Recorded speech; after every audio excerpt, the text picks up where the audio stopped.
అందరికీ నమస్కారం. నేను డాక్టర్ ఆండాళ్ భాస్కర్ మాట్లాడుతున్నాను. ఇప్పుడు ఒక చిన్న ప్రేయర్ చెప్పేస్తాము. అందరూ తల్లిదండ్రులు కూడా మంచి బిడ్డ అంటే మంచి ఆరోగ్యం, మంచి తెలివితేటలు, మంచి గుణాలతో దీర్ఘాయుష్గా ఉండే బిడ్డని హ్యాపీగా, ఈజీగా తీసుకొని ఈజీగా, సేఫ్‌గా నార్మల్ డెలివరీ చేసుకోవాలి అని మనస్ఫూర్తిగా ప్రార్థిస్తున్నాను.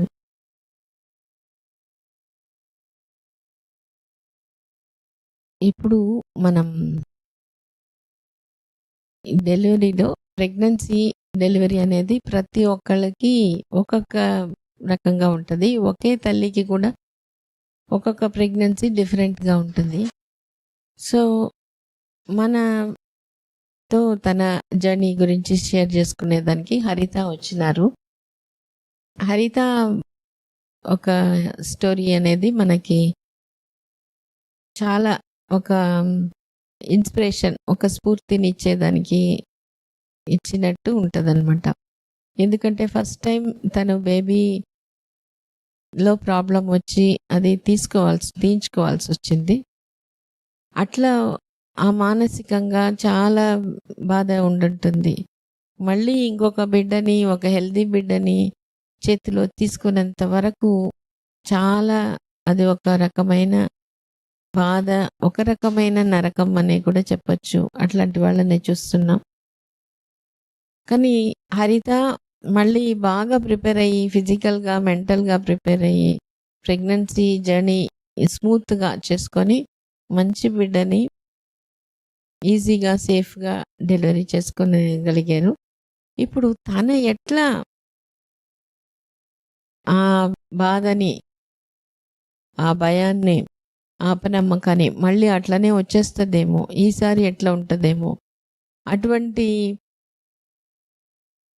అన్‌సర్టన్‌గా ఉంటది. రిజల్ట్ బేబీ పుట్టేంత వరకు మనం ఎంత జాగ్రత్తలు చేయని ఒక రీఅష్యూరెన్స్ మాత్రం ఉంటది. ఎందుకంటే ఇప్పుడు మనకి స్కాన్స్ అన్నీ ఉన్నాయి.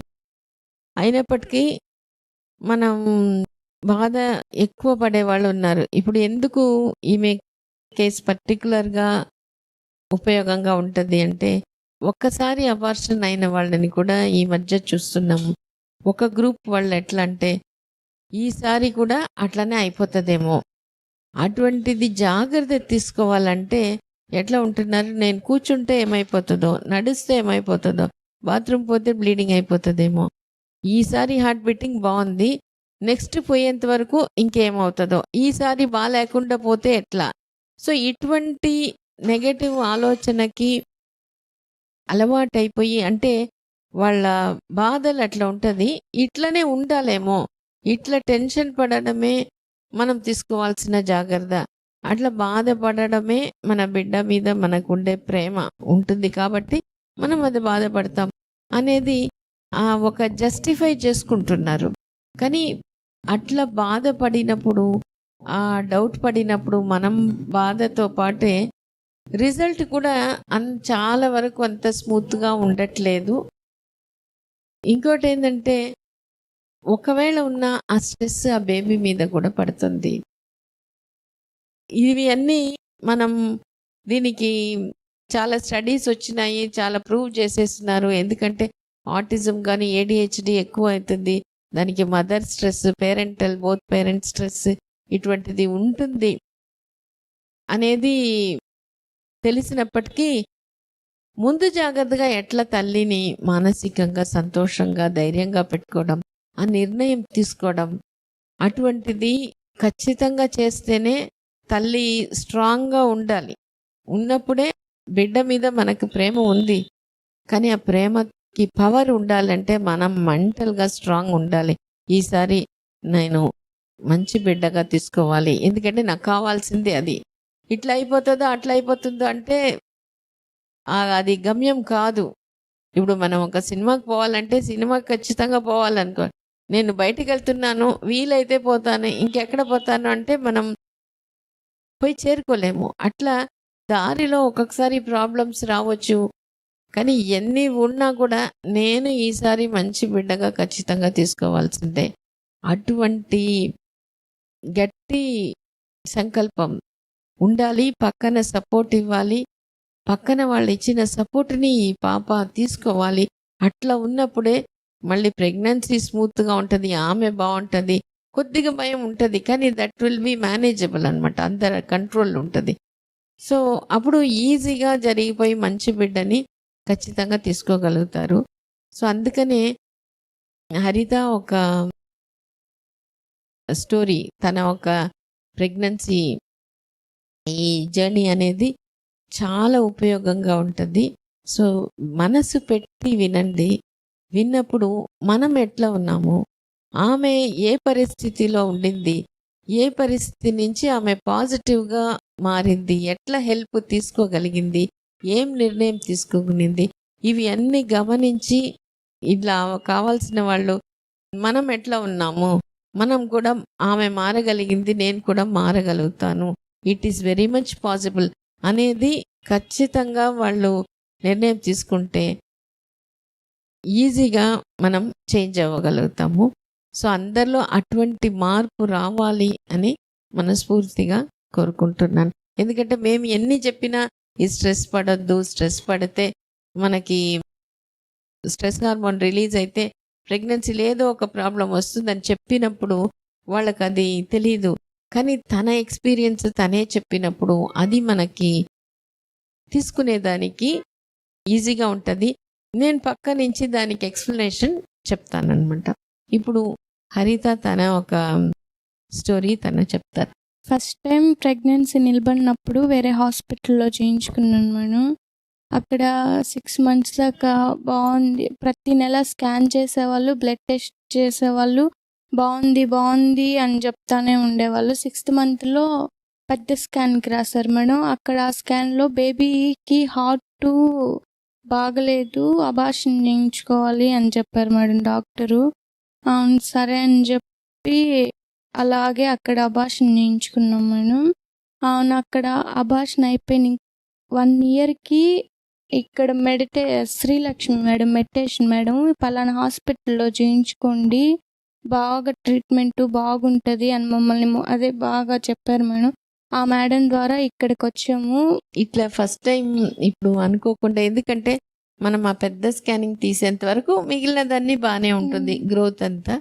బేబీకి హార్ట్లో మేజర్ ప్రాబ్లం అట్లా ఉండడం వల్ల మనం తీయించుకోవాల్సి వచ్చింది. సో, అప్పుడు అట్లా బేబీని అట్లా తీయించేసుకోవడం తర్వాత ఎట్లా ఫీల్ అయినావు? చాలా బాధగా ఉండేది. ఇంకా 3 మంత్స్ అంటే అదే బేబీ చేతులకు వచ్చేసేది కదా. అదే అలా జరిగిందని చాలా ఫీల్ అయ్యాం మేడం. నెక్స్ట్ టైము ఈ ఆండాల్ మేడం హాస్పిటల్కి వచ్చాము. 1 మంత్. ఈ ఇంట్లో వాళ్ళు ఏం చెప్పేవాళ్ళు నీకెట్లా? అదే ఇంకా ఏం కాదులే అయిపోయింది కదా, నెక్స్ట్ టైం దాన్ని జాగ్రత్తగా మంచి హాస్పిటల్లో మంచి ట్రీట్మెంట్ ఉండే దగ్గర చేయించుకుందాము, ఇది ఇంతటితో వదిలేసేయి, ఇది ఇంకా బాధపడతా ఉంటే బాధే కానీ మనకి చేతిలో బిడ్డ అయితే వచ్చేది లేదు కదా, దీన్ని వదిలేసి ఇంతటితో మర్చిపో దీన్ని, ఈసారి అదే జాగ్రత్తగా బాగుందాము అని చెప్తా ఉండేవాళ్ళు. అట్లా చెప్పినప్పుడు నీకు కొంచెం ధైర్యం అనేది వచ్చేది. ఎవరైనా అప్పుడు బిడ్డని చూసినప్పుడు అప్పుడు ఎట్లా ఫీల్ అయ్యేదండి? చాలా బాధ అనిపిస్తుంది. ఇంకా 3 మంత్స్ ఆగుంటే నాకు కూడా అంత ఉండేది కదా, అదే ఉండేది కదా అని చెప్పి చాలా ఫీల్ అయ్యేదాన్ని మేడం. అవును ఇక్కడికి వచ్చిన తర్వాత 1 మంత్కే నిలబడిపోయింది మేడం. నిలబడింది చాలా సంతోషం మేడం, నిలబడింది అని. మళ్ళీ పోయినసారి అలా జరిగింది కదా, ఈసారి ఎలా ఉంటుందా అని అదొక భయం ఉండేది మేడం. అవును 3 మంత్స్ దాకా అలాగే భయం ఉండేది. ఇక్కడ ట్రీట్మెంట్ చేయించుకున్నప్పుడు ఇక్కడ అదే మెడిటేషన్ మేడం చెప్పడం కానీ, ఇంకేం కాదు నువ్వు ఆండాల్ మేడం దగ్గరికి వచ్చేసావు, నువ్వు మంచి బిడ్డను తీసుకెళ్తావు, ఏం కాదు, డైట్ మేడము అలానే చెప్పేవాళ్ళు, నువ్వు ఆండాల్ మేడం దగ్గరికి వచ్చేసావు, మంచి బిడ్డను తీసుకుంటావు, నీకు ఈసారి అలా జరిగే అవకాశమే ఉండదు, నీట్గా మంచి బిడ్డను తీసుకుంటావు అని చెప్తా ఉండేవాళ్ళు మేడం. వచ్చినప్పుడల్లా చెప్తుండేవాళ్ళు. మళ్ళీ ఫోన్స్ కూడా చేసేవాళ్ళు మేడం ఇంటికి. ఫోన్లో కూడా అలానే చెప్తా ఉండేవాళ్ళు. ఆయన చెప్తున్నా కూడా కొంచెం భయం అనేది ఉండేది. ప్రతి నెల స్కాన్ చేయించుకునే వాళ్ళం మేడం. స్కాన్ చేయించుకొని రిపోర్ట్ వచ్చింది మీ దగ్గర చూపించినప్పుడు బాగుంది అంటే అప్పుడు రిలాక్స్ ఉండేది. మళ్ళీ నెక్స్ట్ టైం హాస్పిటల్కి వచ్చినప్పుడు స్కాన్లో ఏమొస్తుంది ఎట్టాగుంటుంది అని కొంచెం టెన్షన్ ఉండేది. మళ్ళీ మేడం చూసి బాగుంది అంటే అప్పుడు కొంచెం రిలీఫ్ మేడం.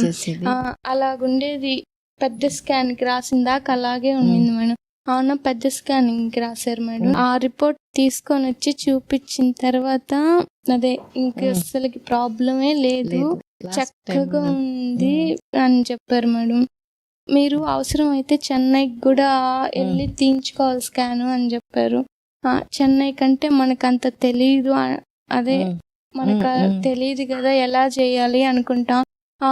నేను టాక్ టు బేబీ చేస్తా ఉండేదాన్ని.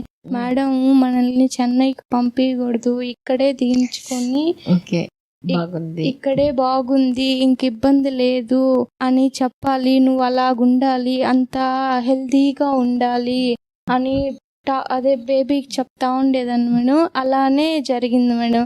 ఇంకా చెన్నై వెళ్ళి తీయించుకోండి అని చెప్పిందే లేదు మేడం. ఇక్కడే బాగుందమ్మా, ఇంకా అసలు టెన్షనే పడబల్ల, భయమే ఉండదు నీకు అసలు, ఇంకా నార్మల్ డెలివరీ అవ్వాలని బేబీకి చెప్తా ఉండు, ఆరోగ్యంగా ఉండు, నార్మల్గా ఈజీగా మనం డెలివరీ చేసుకుందాము అని చెప్తా ఉండు అని చెప్పారు మేడం. ఇంకా పెద్ద స్కానింగ్ అయిపోయినప్పటి నుండి ఇంకా నేను బేబీకి నువ్వు ఆరోగ్యంగా ఉండు, దీర్ఘాయుష్తో ఉండు, మంచి తెలివితేటలతో ఉండు, ధైర్యంగా ఉండు, మనం నార్మల్ డెలివరీ చేసుకుందాం, ఈజీగా చేసుకుందాం అని అప్పటి నుండి ఇప్పటి దాకా కూడా చెప్తా వచ్చేదాన్ని మనం. అప్పుడు బేబీ మూమెంట్ ఇచ్చేదా? బాగా మనం పొట్ట మీద చేసుకొని మనసులో ఇట్లా అనుకుంటా ఉంటే బాగా రెస్పాండ్ అయ్యేది మేడం. బిడ్డ చాలా రెస్పాండ్ అయ్యేది. ఇక్కడికి వచ్చి మేడం వాళ్ళు నాకు కౌన్సిలింగ్ ఇస్తున్నా అప్పుడు నేను మనసులో అనుకుంటున్నా హాస్పిటల్లో కూడా బాగా రెస్పాండ్ ఇచ్చేది మేడం. అలాగే డెలివరీకి వచ్చేసాం, అడ్మిట్ అయ్యాము.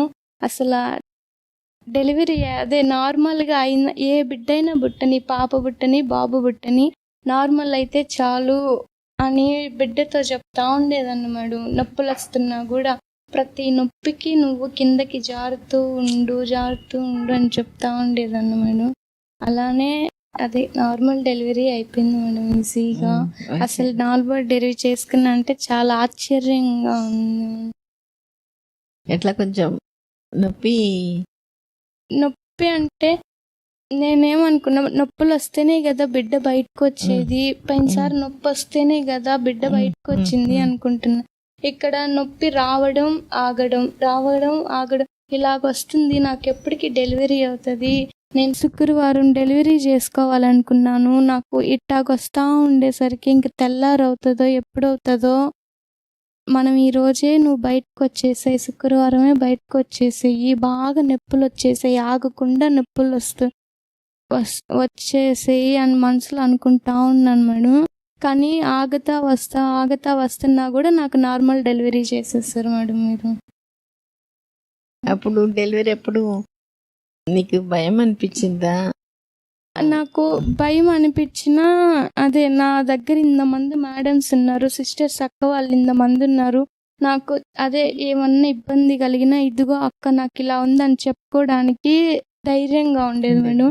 భయం అయితే అనిపించలేదు మేడం. లాస్ట్ టైం భయం చాలా ఇబ్బంది పడ్డాను మేడం. ఎంత ఇబ్బంది పడ్డానంటే ఆ నొప్పులకి మళ్ళీ నొప్పులు వచ్చిన బిడ్డ చేతిలోకి రాదు, అలా అయిపోయింది. ఇంకా ఉండేది. ఈసారి ఎంత నొప్పి వచ్చినా ఓర్చుకుంటాను, కానీ నార్మల్ డెలివరీ చేసుకుంటాను అనుకుంటాను నేను. కానీ నొప్పి తెలియకుండానే నార్మల్ డెలివరీ అయిపోయింది మేడం. నొప్పులు వస్తున్నప్పుడు సిస్టర్స్ అక్క వాళ్ళు నా చేత వాకింగ్ చేపించడం, ఎక్సర్సైజులు చేపించడం, వెనక నడుములకి మసాజ్ చేపించడం, మేడం నాతో నొప్పులకి టెన్షన్ పడకుండా నాతో మాట్లాడడం, ప్రమిళ మేడం మాట్లాడడం. పోయినసారి అంత టఫ్గా ఈసారి అసలు నేను ఊహించుకోలేదు మేడం. సో పక్కన ఈ డెలివరీ పెయిన్స్ అప్పుడు పక్కన వీళ్ళందరూ ఉండడం అనేది ఎటువంటి మార్పుని నీకు ఇచ్చింది? మానసికంగా ఎట్లా ఫీల్ అయినా? చాలా ధైర్యంగా అంటే ఉన్నాను అంటే మేడం. పెద్ద నొప్పి ఓర్చుకోలేనంత నొప్పిగా అనిపించలే. అనిపించలేదు మేడం. అంటే అదే నేను ఇంకో ఓర్చుకోలేనేమో, ఆపరేషన్ చేసుకుంటా. చెయ్యండి అని అడగతానేమో, ఓర్చుకోలేనేమో అనుకుంటా ఉన్నాను మేడం. అసలుకి ఆ థాటే రాలేదు మేడం నాకు. నేను నొప్పులు కొండలేను మేడం, నాకు ఆపరేషన్ చెయ్యండి అనే థాటే రాలేదు మేడం. ఇంకా నొప్పులు వచ్చి ఆగుతున్నా కూడా ఇంకా నొప్పులు వచ్చేస్తే బిడ్డ త్వరగా వచ్చేస్తాడు, ఏంది ఆగుతా వస్తున్నాయి అనుకున్నానే కానీ అట్లనే డెలివరీ అయిపోయింది. డెలివరీ అయినప్పుడు మీకేమైనా కొంచెం నొప్పి అట్లా ఏమైనా అనిపించింది? డెలివరీ అయిపోయిన తర్వాత అదే కొంచెం లైట్ గా నొప్పి ఉంది మేడం. మా మేడం టాబ్లెట్స్ ఇచ్చారు, చాలా వరకు తగ్గింది మేడం నొప్పి. డెలివరీ అయినప్పుడు అవుతున్నప్పుడు సినిమాలంతా అరుస్తుంటారే అట్లంతా? డెలివరీ అవుతున్నప్పుడు మీరు బిడ్డను తీసారు కదా మేడం, అదొక్కటే తెలుస్తుంది. ఇంకా తీసిన తర్వాత మీరు అవి కుట్లే అస్సలకి ఏమి తెలియలేదు. సాంగ్స్ వినిపిస్తా ఉన్నాయి, అదే సాంగ్స్ వినిపిస్తా, నేను ఎక్కడో ఉన్నట్టు అలాగా వస్తా ఉన్నాను. బిడ్డని తీసి క్లీన్ చేసి పాలు దాపిచ్చేదే తెలిసింది మేడం. మళ్ళీ ఇంకా బిడ్డని పాలు దాపిచ్చి తీసుకొని వెళ్ళిపోవడం తర్వాత నుంచి ఇంకా తెలియలేదు మేడం అసలు. నాకు మెయిన్ గా యూస్ఫుల్ అయింది talk to baby. Talk to baby song పెట్టినప్పుడల్లా రెస్పాండ్.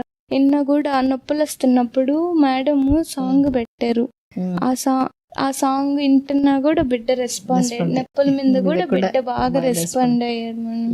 ఏ సాంగ్? శ్రీరామరాజ్యం మూవీలో జగదానంద తారక. బాగా useful talk to baby madam. అవునా, ఇంటి దగ్గర రోజు డైలీ 2 వీడియోస్ చూసేదాన్ని మేడం. ఇవి ఆ వీడియోస్ వింటున్నప్పుడు కూడా నాకు కూడా ఖచ్చితంగా కంపల్సరీ నార్మల్ డెలివరీ చేస్తారు మేడము. నాకు ఫస్ట్ టైం నార్మల్ డెలివరీ అయింది కాబట్టి ఈసారి కంపల్సరీగా నాకు నార్మల్ డెలివరీ చేస్తారు అని కూడా నమ్మకం వచ్చింది. ఇంకోటి ఏంటంటే ఇప్పుడు పక్కన సిస్టర్స్ వాళ్ళు ఉన్నారు అంటే ఇప్పుడు వాళ్ళ మీద పూర్తిగా వాళ్ళు ఉన్నారు అనేది కంప్లీట్ మైండ్ ఫ్రీ అయిపోయినావా? వాళ్ళు చూసుకుంటారు ఖచ్చితంగా మేడం. నిన్న సెలైన్ బాటిల్ పట్టుకొని వాకింగ్ చేపిస్తుంది మేడం. అక్క నేను చేస్తాను, బాటిల్ నేను పట్టుకుంటాను, నువ్వు అవసరం లేదు లెక్క అంటే, ఆహా నీ పక్కన మేము ఖచ్చితంగా ఉండాలమ్మా, నువ్వు టక్క నీకేమన్నా ఇబ్బంది అయితే నువ్వు టక్క మా దగ్గరికి రాలేవు కదా అని అక్కే. నేను ఎన్నిసార్లు మెట్లెక్కి దిగుతున్నానో అక్క కూడా నా పక్కనే సెలైన్ బాటిల్, అక్క కూడా అన్ని సార్లు మెట్లెక్కి దిగుతున్నారు మేడం. అదే ఇంత కేరా అనిపించింది. అక్క వాళ్ళు మళ్ళీ అదే సిస్టర్స్ నీకేమి చీంగుట్టినంతున్నా కూడా మాకు చెప్పేసాయి, దానికి మేము ఏదో ఒకటి చూసుకుంటాము, నువ్వు మనసులో అట్టే పెట్టుకుంటే నీ బిడ్డ కూడా దాని గురించి ఆలోచిస్తుంటాడు, నీది మనసు రిలీఫ్గా ఉంటేనే నీ బిడ్డ త్వరగా బయటకు వచ్చేస్తాడు, ఏమున్నా చెప్పేసేయి, మేము అసలు ఏం ఫీల్ అవ్వము, మీ ఇంట్లో వాళ్ళతో ఎట్ట చెప్తావు అలాగే చెప్పేసేయి అని అడుగుతా ఉండేవాళ్ళు మేడం.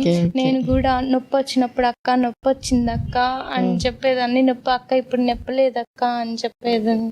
సో నీకు నీ ప్రకారంగా నీ ఈజీగా సేఫ్గా నార్మల్ డెలివరీ చేసుకోగలిగే వీలవుతుంది అంటావు. సో ఏమేమి నువ్వు ఒకటి చెప్పి టాక్ టు బేబీ తర్వాత ఇంకేమేమి హెల్ప్ అయింది అని నువ్వు అనుకుంటున్నావు? అన్నీ help. Talk to baby song, talk to baby మనం చెప్పిందల్లా బిడ్డ రెస్పాండ్ అవ్వడం అది యూస్ఫుల్ అయింది మేడం. బాగా చాలా 100% చాలా యూస్ఫుల్ అయింది మేడం. బేబీ అట్లా తిరిగినప్పుడు నీకు ఎట్లా అనిపించేది? మనం మాట్లాడి నేను చెప్పింది వింటుంది, చాలా కేర్ తీసుకుంటుంది, ఇంకా నేను చెప్పిందల్లా చేస్తుంది, బిడ్డ బయటకు వచ్చిన తర్వాత కూడా నా మాట బాగా వింటది అనేది ఒక ధైర్యం ఇస్తుంది. ఈసారి నువ్వు బాగా హెల్తీగా ఉండాలి అని చెప్పినప్పుడు కూడా మూమెంట్ ఇచ్చేది మేడం. పోయినసారి అలా జరిగింది, ఈసారి నువ్వు హెల్తీగా ఉండాలి, ఆరోగ్యంగా ఉండాలి, మంచి దీర్ఘ ఆయుష్తో ఉండాలి, మంచి తెలివి, ప్రతి మాటకి బాగా రెస్పాండ్ అయ్యేది మేడం. సాయంత్రం పూట దేవుడికి దీపారాజన చేస్తున్నప్పుడు కూడా అదే అవ్వ నాకు బిడ్డ బాగుండాలి, ఆరోగ్యంగా ఉండాలని దండం పెట్టుకునేటప్పుడు కూడా బాగా రెస్పాండ్ అయ్యేది madam. Okay okay okay.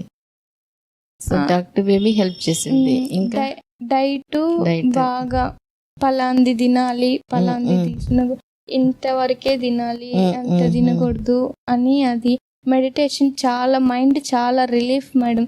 Madam 7 to 7:30 daily మెసేజ్లు పెట్టేవాళ్ళు. ఉదయానాలు మధ్యాహ్నాలు కొంచెం ఇసుగ్గా ఉన్నప్పుడు అవి ఫోన్లో ఆ లింకులు ఆన్ చేసుకొని కళ్ళు మూసుకొని పడుకొని అవి వింటా ఉంటే బాగా మైండ్ రిలీఫ్గా అయిపోయేది మేడం. ఇంకా డెలివరీ టైంలో ఏది నీకు యూజ్ అయింది నార్మల్ డెలివరీకి?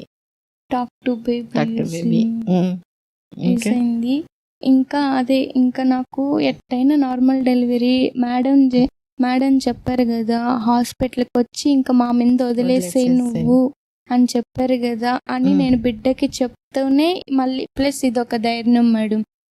మా మీద వదిలేసేయి నువ్వు అని ఒక బేబీకి చెప్తా ఉన్నాను మేడం. నొప్పుల మీద కూడా నువ్వు నార్మల్ ఈజీగా వచ్చేసేయి అని చెప్తా ఉన్నా. మళ్ళీ మేడం మా మీద వదిలేసేయి, ఏదే ఎటువంటిది సంబంధం లేదు అని అలానే జరిగిపోయింది. ఓకే. సో సంతోషం, బాగా చేసుకున్నావు. ఫీడింగ్ ఇచ్చినావు, బేబీకి ఇస్తున్నావు. ఇప్పుడు నువ్వు చేసుకున్నావు, నీ పక్కనే ఉండి చూస్తున్నారు కదా మీ అక్క. సో ఆమె ఎక్స్పీరియన్స్ ఏంటి అనేది ఆమె షేర్ చేసుకోమని అడుగుతాం. మీరు కూడా ఇద్దరు ఒక ఇంట్లోనే ఉంటారా లేదా పక్క పక్కన? ఓకే. ఈమెని ఫస్ట్ ప్రెగ్నెన్సీలో కూడా చూశారు, తర్వాత ఎట్లా ఉండింది, తర్వాత ఈసారి ప్రెగ్నెన్సీలో ఎట్లా ఉండింది, అదంతా కూడా కొంచెం చెప్పండి. ఫస్ట్ టైము నేను డెలివరీ చేయించుకున్న దగ్గరే ఈ అమ్మాయి కూడా చూపించుకుంటున్నాను మేడం. మామూలుగా ప్రతి నెలలో వెళ్తారు, మెడిసిన్ తెచ్చుకుంటారు, మామూలుగా వేసుకోవటం అంతేగాని మామూలు చూసుకుంటా అట్లాగా 5 నెలలు దాకా వాడారు. 6వ నెలలో ఇట్లా స్కాన్ తీస్తే తర్వాత బాబు బాగలేడు అని చెప్పి తీసేశారు. నెక్స్ట్ టైము సంవత్సరం తర్వాత మళ్ళీ ఇక్కడికి వచ్చిన తర్వాత ఇక్కడ అసలు ప్రతి హాస్పిటల్లో లేనివి ప్రతి ఒక్క పద్ధతులు ఇక్కడ అనిపించాయి. ప్రతి నెలలో చూయించుకున్న తర్వాత ఒకే ఇంటి దగ్గరే కదా మేడం వచ్చి చెప్తా ఉంటారు, ఇట్లాగా వాకింగ్ మెడిటేషన్స్ అని ఇవి ఎక్సర్సైజ్లు అని చెప్పి కేర్గా మాట్లాడటం ప్రతి నెలలో చెప్తా ఉంటారు. నేను 3 సార్లు నుంచి ఇక్కడికి రావడం, అప్పుడు ఫస్ట్ చూశాను ఇక్కడ మాట్లాడడం కానీ, నేను డెలివరీ చేసుకున్న దగ్గరికి ఇక్కడికి ఎంత తేడా ఉందోనని ఈ 3 సార్లలోనే నాకు చాలా అర్థమైంది. వీళ్ళు చెప్తుంటే అవునా అట్లాగుంటుందా ఎక్కడైనా అని ఒక ఆలోచన ఉండేది. ఇంటి దగ్గర ప్రతి నెలలో మాకు ఫోన్ చేస్తారు, ఇట్లా తినాలి, ఈ టయానికి తినాలని చెప్పి ఫోన్ చేసి కనుక్కునేంత కేర్ ఉంటుందా ఎక్కడైనాను. వాళ్ళంతలా అవునా ఉదయం మధ్యాహ్నం చేసే ఎక్సర్సైజుల గురించి కానీ, ఫుడ్ కానించి మెడిసిన్స్ వేసుకున్నారా లేదా, వాకింగ్ చేస్తున్నారా అని ప్రతిదీ ఫోన్ చేసి అడిగి అనేంత ఉంటుంది అని ఒక డౌట్ ఉండేది. ఇక్కడికి ఈ అమ్మాయికి 2 సార్లు వచ్చాను. ఇప్పుడు మళ్ళీ నిన్న డెలివరీ అప్పటి నుంచి నేను ఇక్కడే ఉన్నాను. ఇక్కడ ఉండే ప్రతి స్టాఫ్, నర్సులు కానించి ప్రతి ఒక్కరు ఒక చిన్న బేబీని ఎంత కేర్గా చూసుకుంటారు. అసలు అంత ప్రేమగా ఒక తల్లి మాట్లాడినంత ప్రేమగా మాట్లాడటము, పాప బా అని చెప్పటము. కానీ నొప్పులు వచ్చినప్పటి నుంచి ఒక ప్రెగ్నెన్సీ వాళ్ళు వచ్చి ఒక్కరే వచ్చి బేబీని కానీ తీసుకొని వెళ్ళిపోవచ్చు. ఇంకెవరు అవసరం లేనంత కేర్ ఉంది మేడం ఇక్కడ మాత్రం పూర్తిగా. 10 మంది ఉదయం 10:30 నుంచి సాయంత్రం బాబుని మా చేతికి ఇచ్చిన దాకా మా అవసరం అనేది ఆ అమ్మాయికి లేకుండా మొత్తం కేర్ వాళ్ళే తీసుకున్నారు మేడం. అది నాకు చాలా ఆశ్చర్యంగా ఉంది. అంటే నాకు 2 డెలివరీస్ అయ్యాయి వేరే హాస్పిటల్లో. నేను చాలా అరవడం, ఏడవటం, నొప్పి తట్టుకోలేక ఎవరైనా మన పక్కనుండి కాసేపు చేతిని పట్టుకొని ధైర్యం చెప్తే బాగున్ను, వాటర్ ఇస్తే బాగున్ను అని ఒక ఫీలింగ్ ఉండేది. ఇక్కడ ఈ అమ్మాయిని చూసిన తర్వాత కాసేపు నొప్పులు వచ్చి ఆగిపోతుంటే ఇప్పుడల్లా డెలివరీ అవ్వదు, కంట్లో నుంచి నీళ్ళు రాకుండా ఏంది డెలివరీ చేయటం, అందులో నార్మల్ డెలివరీ అంటే నొప్పి రాకుండా అసలు ఆ బేబీ అంటూ రాదు కదా, అదేం ఆపరేషన్స్ అయినా ఒకళ్ళు మత్తు ఉంటుంది అని ఒక ఫీలింగ్ ఉంది. లోపలికి వెళ్ళి రావడంతో మామూలు డెలివరీ అయింది, బాబు పుట్టాడు అంటేనే నాకు చాలా అసలు ఆశ్చర్యంగా ఉంది. మళ్ళీ ఇంకోటి అంత ప్రేమగా మాట్లాడతారు. అసలు ఈ అమ్మాయి అనే ప్రతి ఒక్కరినంటే ప్రేమగా చూసుకోవడంలో ఒక సాధ్యం. ప్రతి ఒక్కరిని చూస్తానే ఉన్నాను మేడం. అందరితో ఒకటేలాగా మాట్లాడటం, అంత ప్రేమగా, అంత నీట్‌గా మాట్లాడడం అనేది చాలా గ్రేట్ మేడం. అసల ఆ ఒక్క విషయం మాత్రము మనం ఎన్ని సార్లు అడిగినా ఒక చిన్న పాపకి చెప్పినట్టే కనీసం మన బిడ్డల్ని గూడా మనం అంతగా ఒక్కసారిగా పోయినా ఒకసారైనా కోపగిచ్చుకుంటాం గానీ, ఇక్కడ ఆ ఛాన్స్ అస్సలు లేవు మేడం. నాకు చాలాగా ఆశ్చర్యంగా ఉంది. కానీ బాధపడకుండా మాత్రం మామూలు డెలివరీ అయితే కాదు. చాలా సార్లు చూసున్నాను నేను. పోవడం, మెట్లెక్కటం, దిగటము, అసలు మేడమ్స్ 10 మంది అక్కడే ఉండి, ఆ అమ్మాయితో మాట్లాడతా, ఆ అమ్మాయి మైండ్ వాష్ చేస్తున్నారు. నొప్పి పుడుతుందంటున్నారు. మళ్ళీ వాళ్ళు మాట్లాడటం, వంట చేయటం ఎట్లాగా? అంటే వంటనే వాళ్ళకి అవసరం కానీ, ఈ అమ్మాయి మైండ్‌ని షార్ప్‌గా అసలు ఆ నొప్పి నుంచి డ్రైవ్ చేసి డైవర్ట్ పక్క చేసి చేయాలని మీరేం కూరలు చేస్తారు? ఎట్లా చేస్తారు? ఆ నొప్పి టైంలో అయన్నీ అడగడం వల్ల ఇది మర్చిపోయి ఆలోచన ఆ వంటం ఎందుకు రావడం చాలా ఆశ్చర్యంగా అనిపించింది నాకు. ఆ ఒక్కొక్క విషయాన్ని ఇట్లాగా మార్చి మనల్ని టెన్షను అసలు మనం ఇప్పుడు కాన్పుకెళ్తున్నాము అని ఒక ఆలోచన అనేది లేకుండా, నొప్పి తెలియకుండా బేబీ మాకు ఫస్ట్ మామూలు డెలివరీ అయితే బాగున్ను అని ఒక ఫీలింగ్ ఉండేది. ఈ నొప్పి రాకుండా మామూలు డెలివరీ ఏందని చెప్పి నేను కాసేపు ఉండి మా హస్బెండ్ దగ్గరికి వచ్చి, ఇవాళంతా డెలివరీ అవ్వదండి. కన్నీళ్ళు రాకుండా నేనెంత బాధపడ్డానో మీరు చూసారు గదా! అమ్మాయి మామూలుగానే ఉందక్కడ అని చెప్తా ఉండేది వీళ్ళ హస్బెండ్‌కి గాని. కానీ అరగంట తర్వాత లోపలికెళ్ళి మేడం వచ్చి, "మీ బాబు పుట్టాడు హర్త మామూలు డెలివరీ" అనంగానే అందరం ఒక విచిత్రంగా అనిపించింది మేడం మాకు. అంతే కదా! ఇక్కడ అంత కేర్‌గా ఉన్నారు కేర్ మేడం. చాలా ఆశ్చర్యం అసల. కరెక్టే. అది ఎట్లా అంటే పాతకాలంలో హాస్పిటల్ లేనప్పుడు, ఇంట్లో ఉన్నప్పుడు అట్లానే జరిగింది. ఇంట్లో వాళ్ళు విడిగా ఒక రూమ్‌లో పెట్టేస్తారు. ధైర్యం చెప్పేవాళ్ళే పక్కన ఉండేవాళ్ళు. సో, అందుకనే ఇప్పుడు మనకు మంచి మందులు అవి ఉన్నా కూడా, హాస్పిటల్ ఉన్నప్పుడు ఒక నర్సు, నేను డాక్టర్ అట్లా ఉన్నప్పుడు, ఆ భయం అనేది పోదు. ఆ డౌట్ పోదు.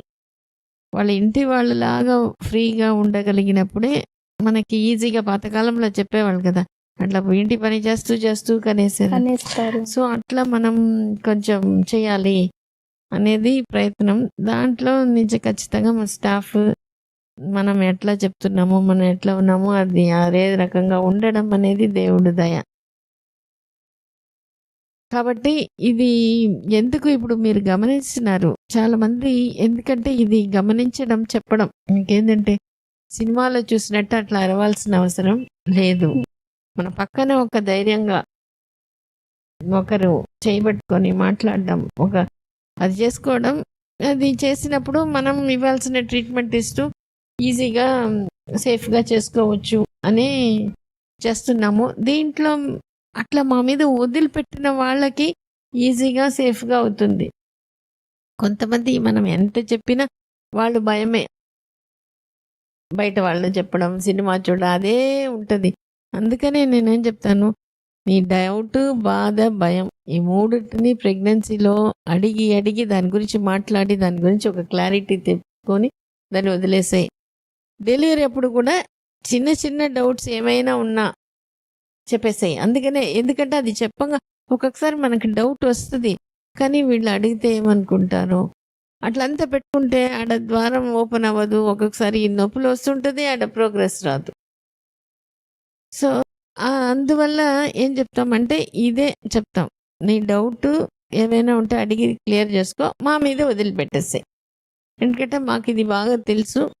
ఈజీగా ఎట్లా చేయగలుగుతాము అనే దాని మీదనే ఇది మనం ప్రతి కేస్ కూడా మనకొక ఎక్స్‌పీరియన్సే. సో, అది మీరు గమనించడం అనేది చాలా సంతోషంగా ఉంది. ఎందుకంటే చాలామంది గమనించేసి వదిలిపెట్టేస్తారు. ఇదేమో జరిగింది అనేసేసి. అది కాకుండా ఇట్లా కూడా అవుతుంది అనే ఒక క్యూరియాసిటీ, దాని అబ్జర్వేషన్ అనేది బాగా చేయగలిగారు. అందుకనే మనం ఇంట్లో వాళ్ళు పక్కన గట్టిగా చెప్పడం, ఇక్కడ మేము చెప్పినట్టు అది మనం ధైర్యం చెప్పడం, దాన్ని తీసుకోవడం. ఇప్పుడు ఆ పాప చెప్పింది, "అక్క నేను పట్టుకుంటానన్నా కూడా అయ్యో మా అక్క చెల్లెల్లాగా నాతో పక్కన ఉంది" అనే ఫీలింగ్ ఎప్పుడు వచ్చేస్తుందో, అప్పుడే ఏమైనా మాట్లాడినప్పుడు అట్లా డైవర్ట్ అయిపోగలిగినప్పుడు ఇక్కడ ఈజీగా మనకి ఓపెన్ అవ్వడం, డెలివరీ పెద్ద నొప్పి తెలియకుండా చేసేస్తాం. కాబట్టి మా సైడ్ నుంచి మా ప్రయత్నం అంతా చేసినప్పుడు, మీ సైడ్ నుంచి నేనేం కోరుకుంటానంటే, మా మీద వదిలేసేసే డౌట్ లేకుండా వీళ్ళు చేయగలుగుతారు. ఒకవేళ బేబీకి అవసరమైంది ఎంత చేసినా కొన్నిసార్లు అవుతది. అటువంటి టైంలో ఆపరేషన్ అయినా బేబీ బాగుంటది. కానీ ఇది గానీ ఈ ఎక్సర్సైజ్ చేసి, టాక్ టు బేబీ చేసి మా మీద వదిలిపెడితే చాలా వరకు ఈజీ అండ్ సేఫ్ నార్మల్ డెలివరీనే అవుతది.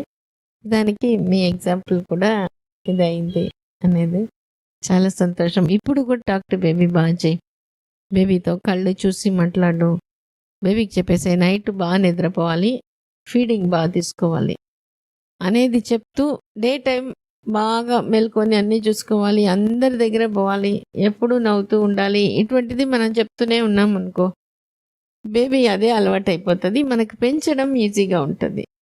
ఇంకోటి ఫీడింగ్ ఇచ్చేటప్పుడు కూడా అప్పుడు ఎవరితో ఏం మాట్లాడమాకు.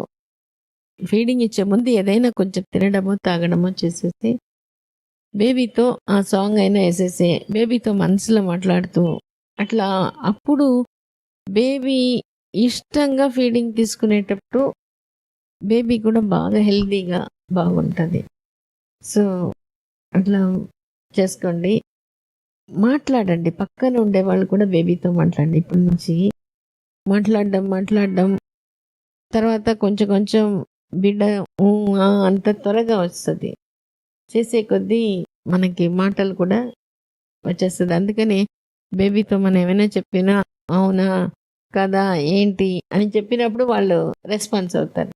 మనం ఏంటంటే వాళ్ళు ఎప్పటికో మాట్లాడతారు అనకుండా, టాక్ టు బేబీ చేసిన బేబీ కాబట్టి ఇప్పుడు అర్థమవుతుంది.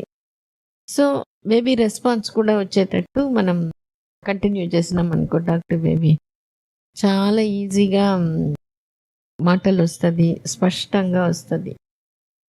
సరేనా? ఓకేమా. ఈ టాక్ టు బేబీ బుక్ చదివారా? చాలా యూస్ఫుల్. అంటే అమ్మకి బిడ్డకు ఉన్న మధ్యలో అది బాండింగ్, మళ్ళీ ఫాదర్ కి బిడ్డకి ఉన్న బాండింగ్ చాలా బాగుంది. ఓకే. సో అది మీ హస్బెండ్ కూడా చదివారు? ఓకే. ఒక్కొక్క టైంలో నేను చదివేదాన్ని మేడం, ఒక్కొక్క టైంలో ఆయన చదివి నాకు వినిపించేవారు. Okay okay okay. సో మీ ఆయన కూడా టాక్ టు బేబీ చేశారు? ఓకే ఆయన కూడా చేశారు. సో డెలివరీ గురించి మీ ఆయన ఏం చెప్పేవాళ్ళు నీకు? అదే అమ్మని ఇబ్బంది పెట్టకుండా నార్మల్ ఈజీగా వచ్చేసేయి. అదే అమ్మకి ముందే భయం కదా, ఆ భయం అనేది తెలియకుండా వచ్చేసే అని చెప్తా ఉండేవాడు కదా. అప్పుడు కూడా బాగా రెస్పాండ్ అయ్యేది కదా. ఇప్పుడు బేబీ రెస్పాన్స్ అవ్వడం వల్ల మనకి ఆ భయం అనేది చాలా తగ్గిపోతుంది. అంతే కదా. బేబీ నన్ను అర్థం చేసుకుంటుంది, నాకు తోడు ఉంటుంది. సో ఈ ఒక పాయింట్ ఏంటంటే, మనకి ప్రెగ్నెన్సీలో చాలా డౌట్స్ చాలా ఉంటుంది. కానీ ఎంతమంది దగ్గర పోయి ఏం ప్రాక్టీస్, ఎంత మెడిటేషన్ అదంతా కొంతవరకు ఉంటుంది. కానీ టాక్ టు బేబీ చేసి బేబీ నన్ను అర్థం చేసుకుంటుంది, నాకు తోడు ఉంటుంది, నాకు సపోర్ట్ చేస్తుందంటే అది ఇచ్చే కాన్ఫిడెన్స్ అనేది చాలా బాగుంటుంది. తర్వాత వేరే వాళ్ళకి దగ్గర నుంచి హెల్ప్, ఇట్లా హస్బెండ్ ఇప్పుడు మీకు తోడికోడలు ఉన్నారు, తర్వాత హాస్పిటల్లో మా దగ్గర ఇట్లా సపోర్ట్ తీసుకునేటప్పుడు మనం అంత భయం అనేది అంత ఎక్కువ ఉండదు, టెన్షన్ ఉండదు, ఈజీగా మనం సేఫ్గా నార్మల్ డెలివరీ కూడా చేసుకోవచ్చు కదా. చాలా సంతోషం. గాడ్ బ్లెస్ యూ మా. God bless. Thank you.